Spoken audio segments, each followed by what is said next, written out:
S Alam গ্রুপের chairman Mohammad Saiful Alam ও তার স্বার্থ সংশ্লিষ্টদের নামে থাকা ১,৩৬০টি ব্যাংক হিসাব জব্দের আদেশ দিয়েছেন আদালত। বৃহস্পতিবার ঢাকা মহানগর দায়রা জজ মোহাম্মদ জাকির হোসেন গালিব দুদকের আবেদনের পরিপ্রেক্ষিতে এই আদেশ দেন। ঢাকার মহানগর দায়রা জজ আদালত দুদকের উপপরিচালক তাহসিন মুনাবিল হক এই আবেদন করেন।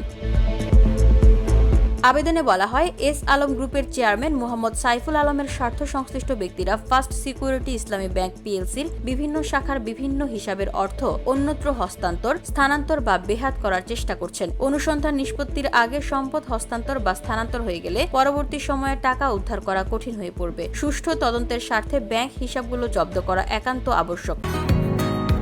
বসুন্ধরা, উত্তরা, বনশ্রী, কুড়িল ও বাড্ডা সহ রাজধানীর বিভিন্ন স্থানে অভিজাত ও অত্যাধুনিক মানের ফ্ল্যাট কেনার এক নির্ভরযোগ্য প্রতিষ্ঠান প্লেজেন্ট প্রপার্টিজ লিমিটেড।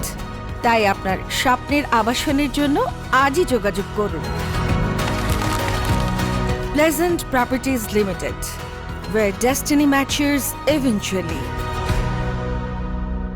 আদালত সূত্রে জানা যায়, এস আলম গ্রুপের চেয়ারম্যান মোহাম্মদ সাইফুল আলম ও তার স্বার্থ সংশ্লিষ্টদের নামে থাকা ফার্স্ট সিকিউরিটি ইসলামী ব্যাংকের ১,৩৬০টি অ্যাকাউন্ট জব্দ করার নির্দেশ দিয়েছেন আদালত। এসব হিসাবে ২,৬১৯ কোটি টাকা রয়েছে। এর আগে গত ১৬ জানুয়ারি এস আলম ও তার পরিবারের সদস্যদের ৩,৫৬৩ কোটি ৮৪ লাখ ২১ হাজার টাকার শেয়ার জব্দের আদেশ দেন একই আদালত। গত ৩ ফেব্রুয়ারি ৩৬৮ কোটি ২৫ লাখ ৬৩ হাজার ৫০০ টাকা মূল্যের ১৭৫ বিঘা সম্পদ জব্দের আদেশ দেন আদালত।